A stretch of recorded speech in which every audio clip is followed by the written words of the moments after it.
Hey, Rick. Hi, Dean. Okay, so Rick, here's our hypothetical. Okay, you just started a 1 year fractional CMO engagement. Today's day one. We're going to talk about the first 90 days.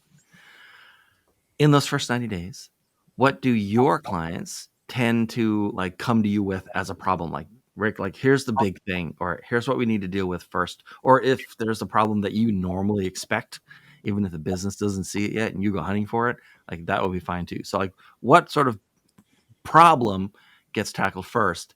And maybe before answering that, let folks know a little bit about you. Yes, thank you, Dean. My name is Rick Dark. I'm fractional CMO. Got a few other businesses that I work with as well. But my main focus has been, I grew up in the ad agency world. So I started out life as a graphic designer, worked my way up to be a creative director, and then kind of jumped over to the marketing side. And then wish I hadn't left the creative side. But anyway, that was where the path took me. And I've been basically just building my business, client after client, to where I am now. And that history, actually, to answer your first question, it's very interesting to me how similar a lot of problems are, at least initial problems. Whenever I start an engagement, it's always around, we need to get more awareness of our brand. We Yeah. need to increase revenue, right? It's always those first three things which start in the conversation.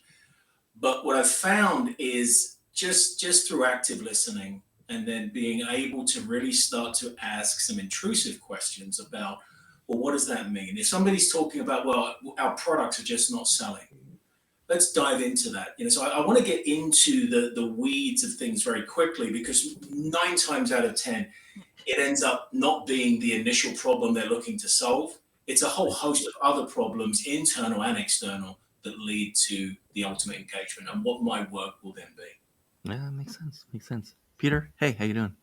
Hey, excited to be here. Peter, so same question. Let's keep it at sort of like the fractional CMO level for a second, right? So like you're just starting off. It's day one. You're here for a year, and is there a problem you typically encounter, or a problem the business can't articulate yet, but when you get there, you realize it's kind of the same thing? And same again. Go ahead and let folks know about you. Sure, I'll start off with the problem that CEOs are not aware of when they first engage me, and then the introduction. Most CEOs come to me and they say they are overwhelmed with too much marketing information and they don't know how to turn it into revenue. Right. I try to simplify those into goals and strategy and tactics and teach them to make more money doing less. That's the reason that they start off with me. And as a way of introduction, my name is Peter Murphy Lewis. I'm the CEO and founder of a fractional CMO company called strategicpete.com, and we work with zoos and banks and investment platforms and AI and SaaS. Okay. Hey, Peter.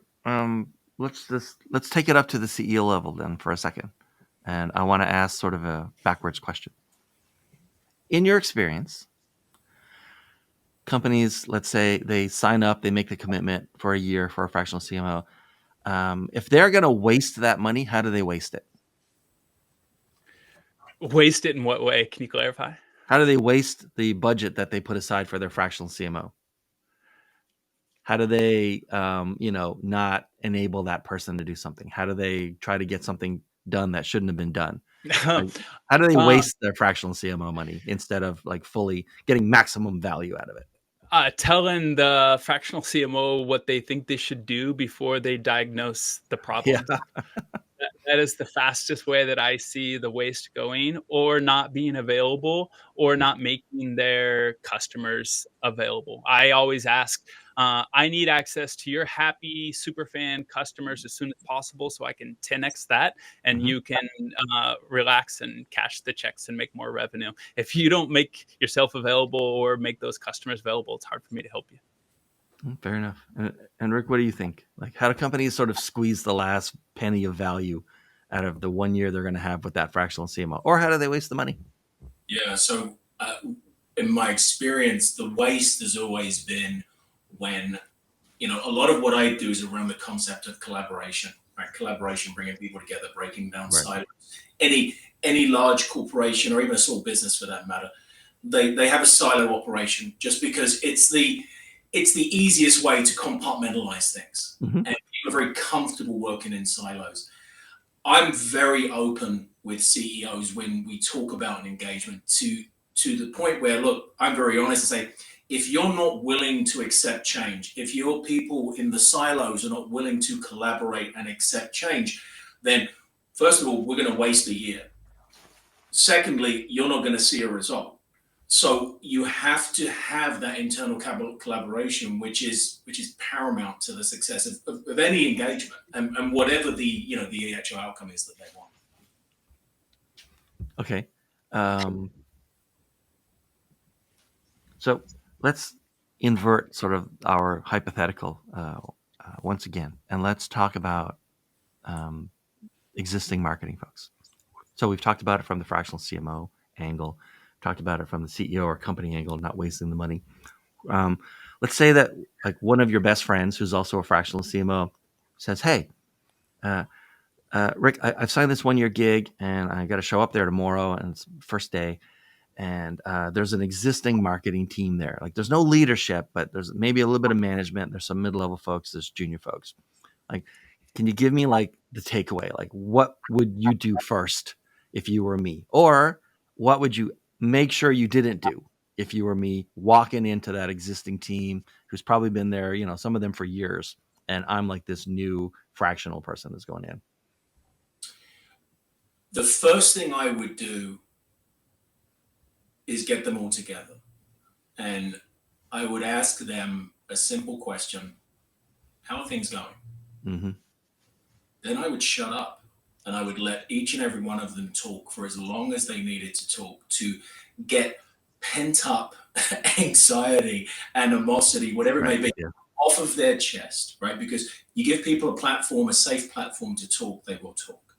And the less I insert myself into that conversation, the more information I will get. And then from that point on, I actually then asked them, how could we do this better? How would we work better? And that's where I would start to interject some of my philosophies around collaboration and how do we do product evaluations? How do we look at marketing campaigns? Right. How do we synergies between all of those different things? So that's really what I would do. Peter, how about you? What would you advise your friend to do or not do on day one? I would advise my friend entering in as a new fractional CMO to earn the trust of the team that you're going to work with, because they probably have a better idea of what works and doesn't work, even though it might not feel like that when you look at their metrics.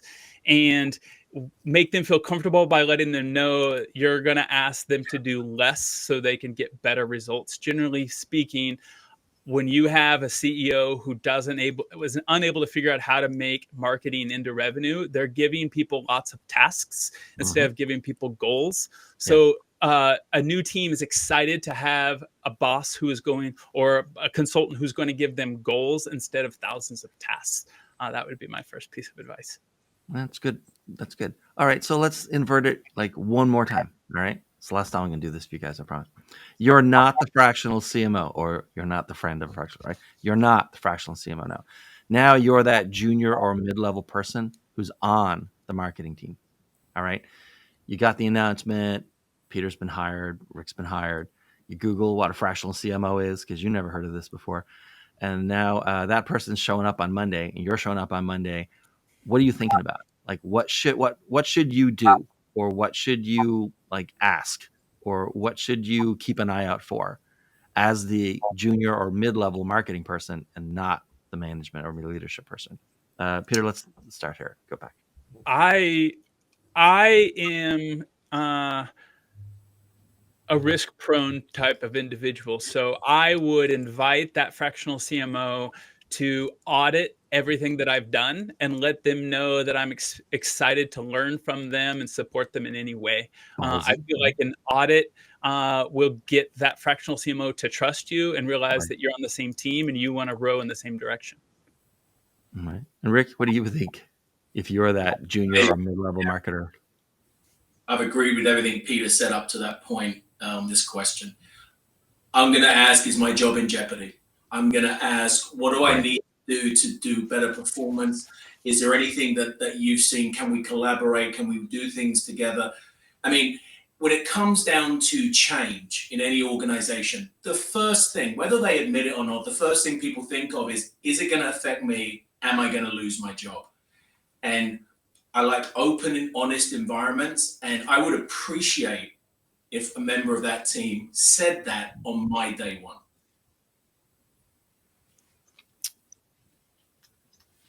Okay. Both of you, I think, are assigning a lot of courage, and I like it. A lot of courage to these general marketing folks who, are sort of dependent on that. I have this is a question I don't think I've ever asked on a podcast before, but I'm now a little bit intrigued, given what you've both said. Okay, so here it is. You are both fractional CMOs. I'm not a fractional CMO, but you're both fractional CMOs. You also know lots of fractional CMOs. Me too. I tried to add it up last week. I think I personally know at least 300 fractional CMOs. Like I could email them or pick up a phone, right? Uh, in what percentage of cases do you think that one of their duties is to sort of thin out or realign or burn down and build up a marketing team? Like it's not that common, right? I mean, you shouldn't assume if you're already on a marketing team that the fractional CMO has been hired to just cut everybody and then start over or anything like that. Right? They're not hatchet jobs normally. What percentage do you think? You want me to go first? Or? Well, go ahead. So I've been that guy. Yeah. I mean, I was hired to evaluate an entire department, and I was hired to look at inefficiencies. I was hired by the CEO as well as the HR director to do that. It's one of the least desirable engagements any fractional CMO would ever want to have because you're dealing with people's livelihoods. Right. But you have to put yourself in a mindset of you were hired to do what you believe is best for the business. But yeah, it's my least favorite engagement, but I've done several of them. Yeah. And then Peter, what do you think? What percentage of the time? The majority are not like that. I would say in my engagements, 10 to 20% that is offered on the table. 10 to 20% it's insinuated, but they don't want to say it. And a couple of the cases, it has not been offered. It hasn't been insinuated. And I found out that a part of the team needs to be clipped, and it's often the sales team. The sales team's been blaming marketing for a long time. And I get to know that the marketing, they've been working their butts off, and sales isn't sending emails or following up. And so it's not as often as people are afraid of. Yeah, I didn't think so either. Okay, so Peter, let's wind down by let's go right back up to the board or CEO level, okay, for the last question. So we've, as a company and as a leadership team, we've made a commitment that we're going to bring in a fractional CMO. This might be our first CMO of any stripe ever. It happens to be a fractional CMO, okay? Should we be looking at that 1-year engagement as sort of a 1-year sprint or as the first year of a marathon? I think that leadership should think of it as a marathon, and the fractional CMO should think of it as a 5K or a mile race, because they start off by telling you that they start off by telling you have 6 to 9 months where they want leads to be attributed to the work that you're doing, and within about a month they forget that they gave you that timeline. So run fast your first month or your 2 months when you're trying to figure everything out is definitely a sprint, and then everything else afterwards should be pretty easy once you've set up the processes. And Rick, from the company's point of view, is a 1-year fractional CMO engagement a sprint or a marathon?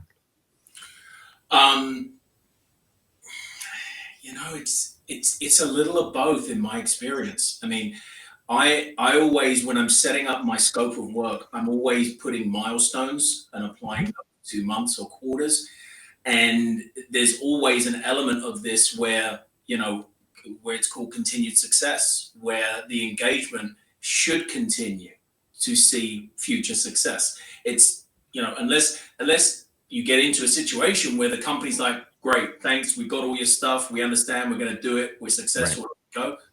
It's not really ever like that. So I look at it as an initial sprint with milestones, and then you have a marathon. All right, guys, this has been very enlightening for me, especially the Hatchet Man thing. I don't know why I'd never asked that before, but it's horrible. It's a horrible engagement. It's just terrible. I've been in corporate management twice where I had to lay off people, and it's like it's the worst day of their year and the worst day of your year. Yeah, not good. Okay, so Rick, who should contact you, and how should they get in touch with you? Yeah, I'm in the Bay Area in California, so I get to work with a lot of startups. So that's really kind of my sweet spot right now in the tech healthcare industry. Right. I'm on LinkedIn. I'm open. You can reach out, connect to me. collabconnect.com. That's our website. You can read more about us, and we'd love to help. All right. And Peter, who should contact you and how? CEOs who feel like they have enough marketing data, but they don't know how to act upon it. You can find me on my website and get a free audit at strategicpete.com/audit, or I'm on LinkedIn every single day. I don't think that there are any other Peter Murphy Lewis's on LinkedIn, so you can find me there.